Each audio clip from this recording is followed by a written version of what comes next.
Hello everyone and welcome to the channel. My name is Brent and in today's video we are going to be taking a look at Abbott Laboratories, ticker symbol ABT. They recently had a 10% dive here today on 1st of June 2021. So what we're going to be doing is going ahead and taking a look at this company, taking a look to see if it is a buying opportunity or just kind of taking a look if maybe the potentially in the future they will continue to fall and offer us a better buying opportunity. This is one that I've kind of been eyeing on because it used to be sort of like the parent company of Abbott, another really popular company to invest in as far as pharmaceuticals. This is more healthcare medical devices that had been kind of split, where Abbott kept all their medical devices and their sort of healthcare side, and Abbott became more of the pharmaceutical side that prescribed and such. So both are really interesting companies and both have some very long history of growing and paying out dividends. So Abbott was one of those ones where it dipped here recently, and let's go ahead and check it out. With that being said, if you are brand new to the channel, have not yet subscribed, go down below, hit the red button to subscribe, make it gray, hit the bell to be notified every time we release a brand new video, and of course give this video a thumbs up, make it blue, and let's go ahead and get into the video. Okay, so what we're going to be covering in this video, of course, is who is this company, how have they been doing and performing, who are some of their competitors in the industry, how have they actually performed as far as in comparison to the S&P 500. We'll also take a look at what analysts are saying for this company, and we'll look at some other financial metrics as well.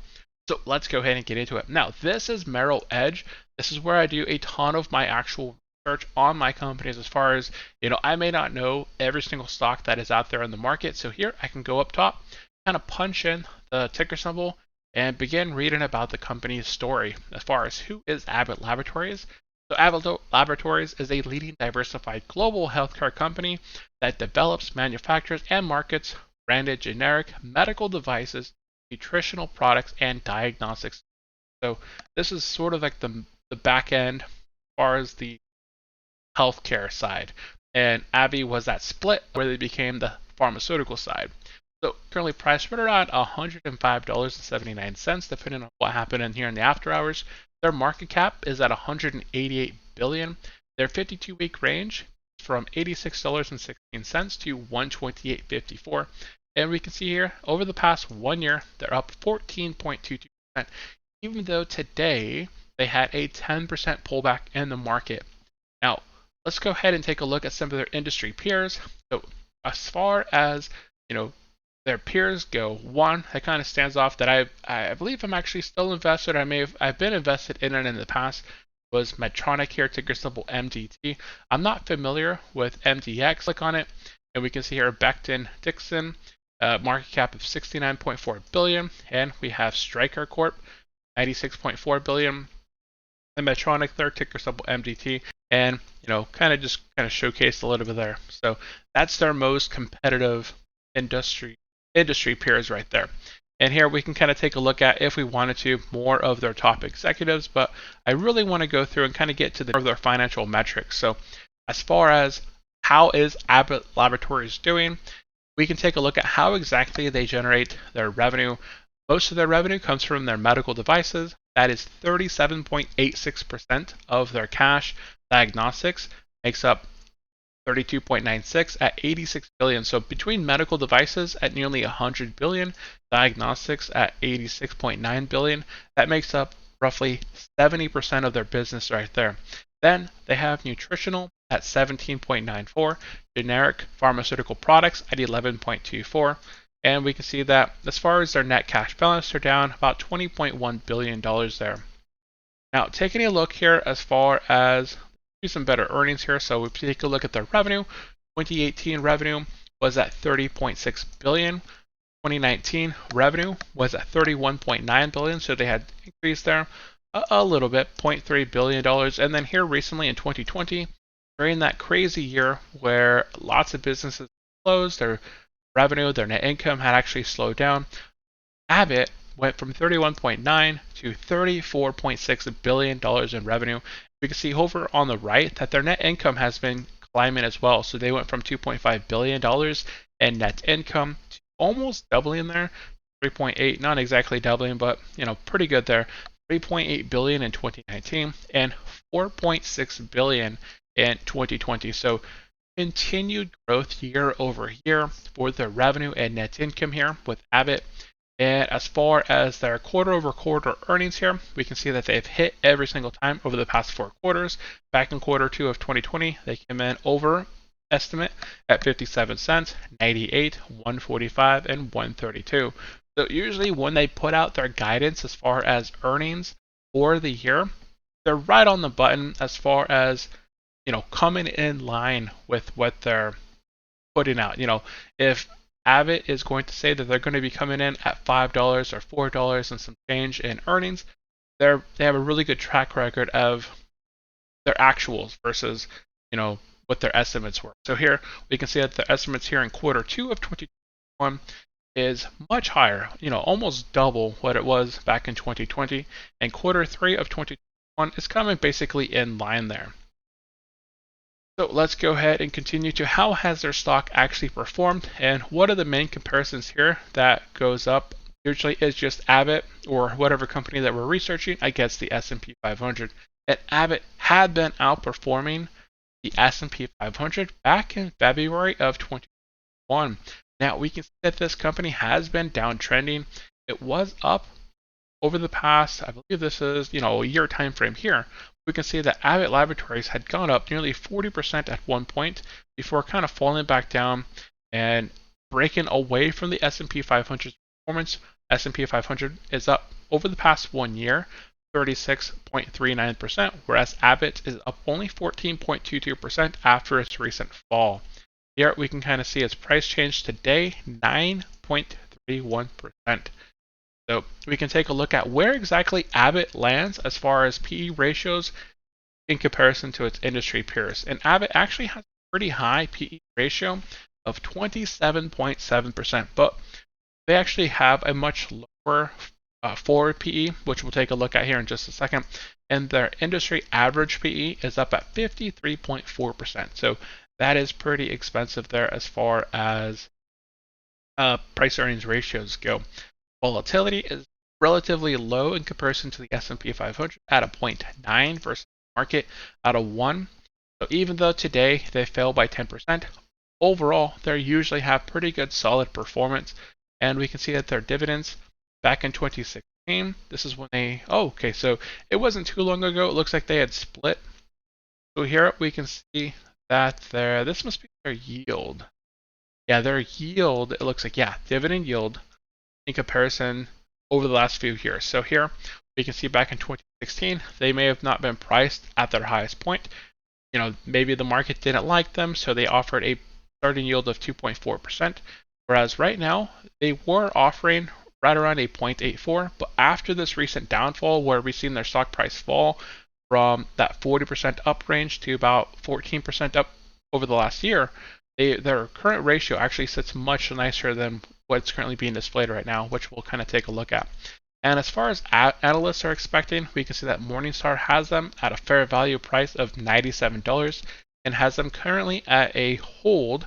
We can see that they're currently priced at 95, and CFRA has them at a target price of 133 and a rating of a buy. And both of these were just published back here at the very end of May. So, both targets, one is slightly below where it's at now.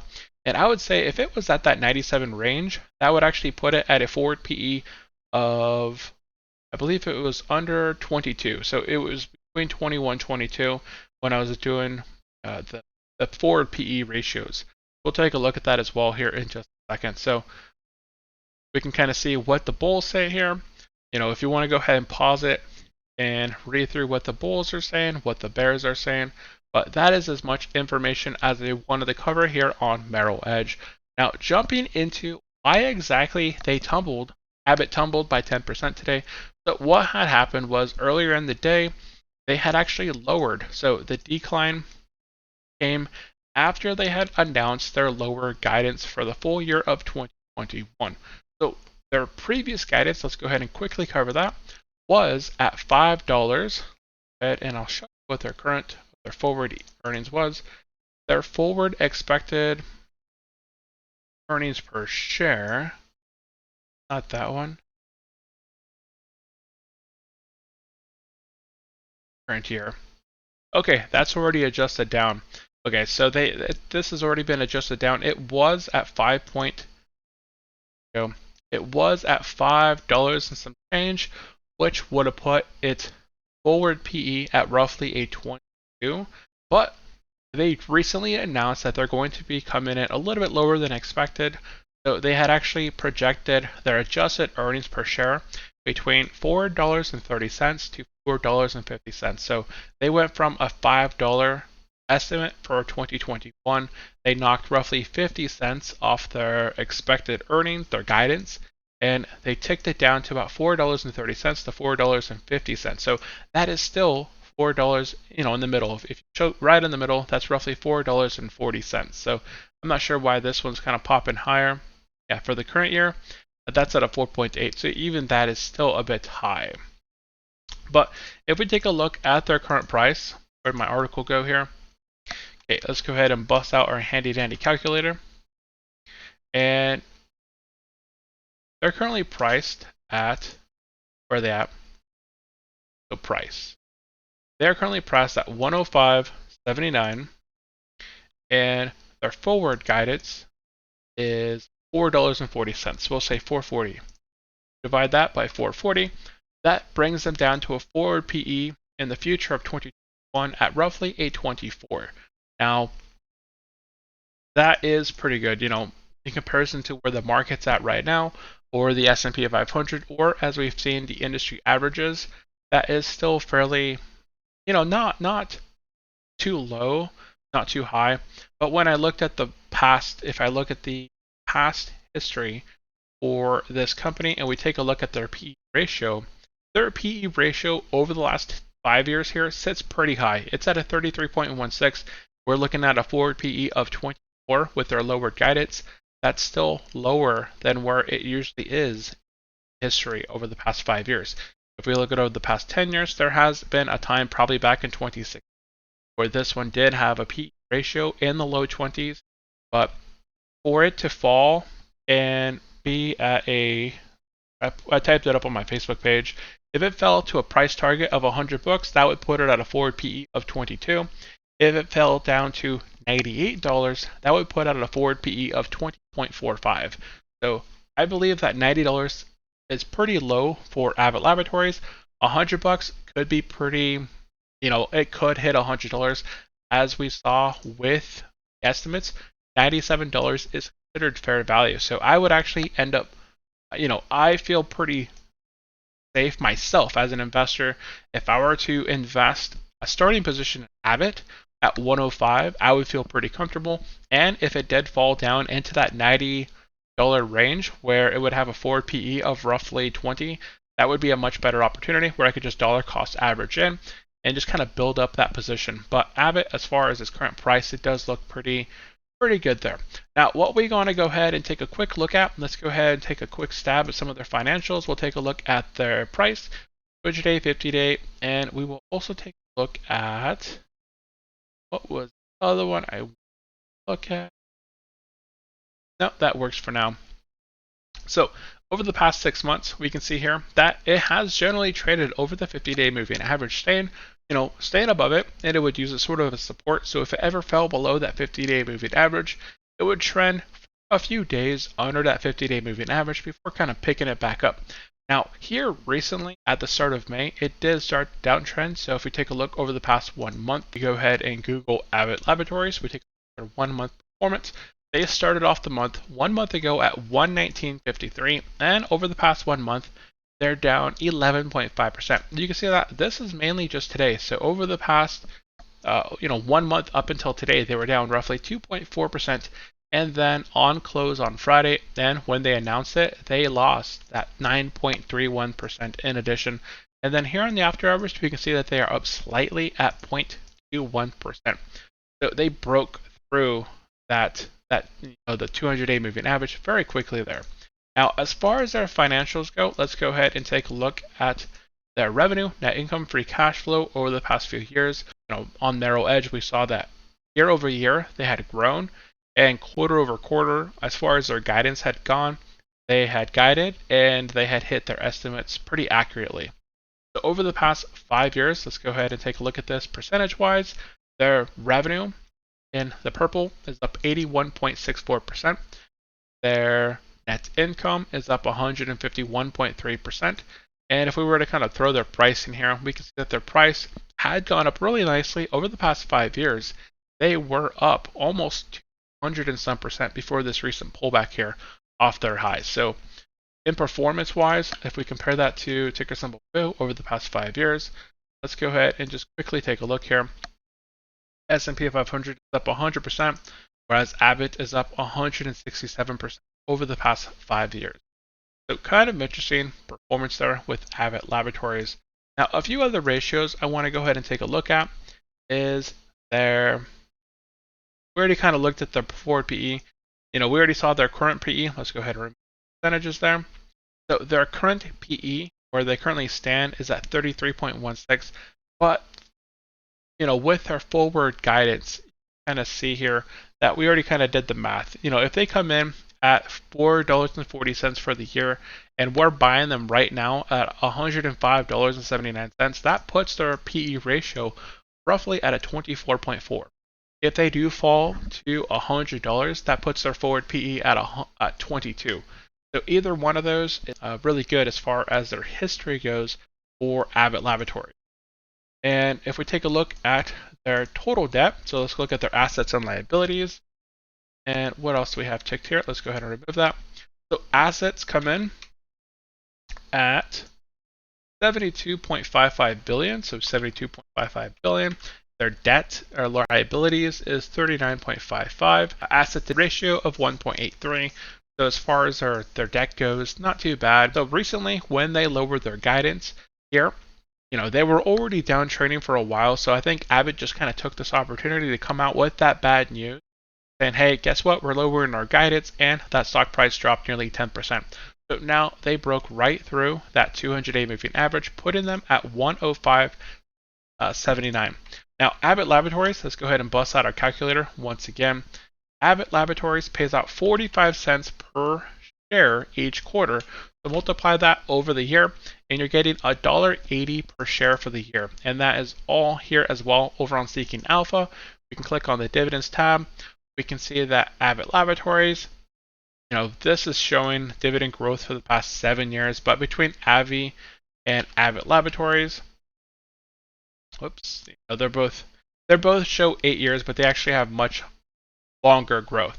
Their 5-year growth rate is at a 10.13, which is solid.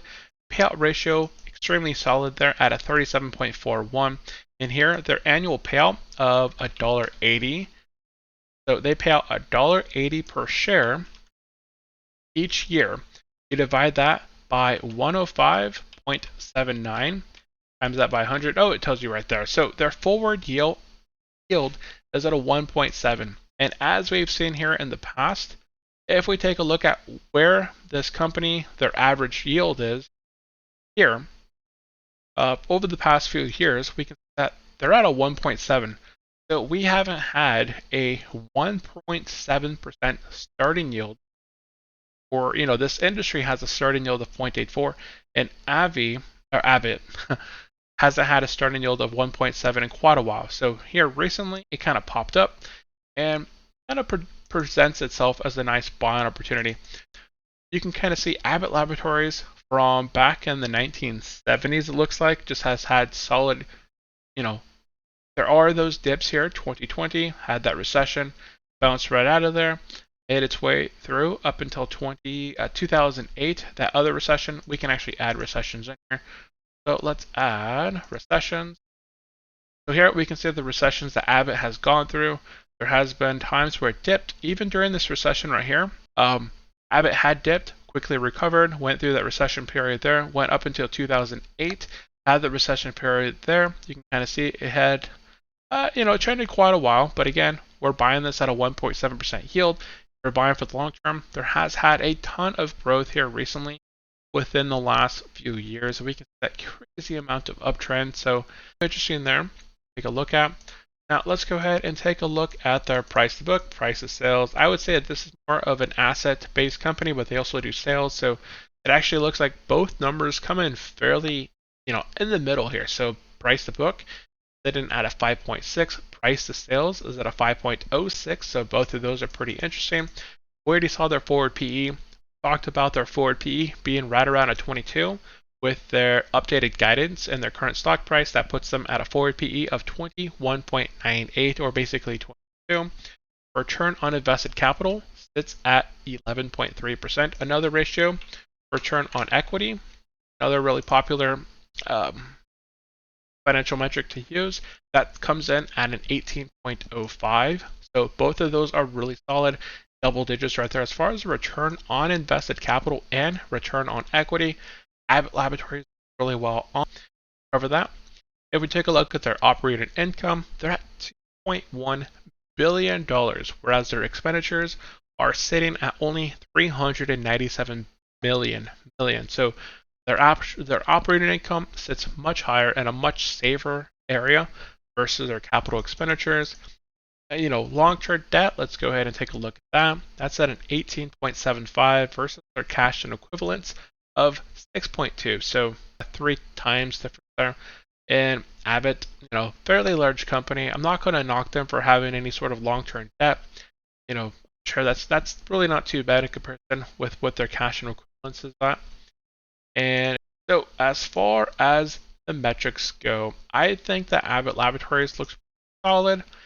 Even with the guidance lower, you're buying this company at a 1.7% dividend yield.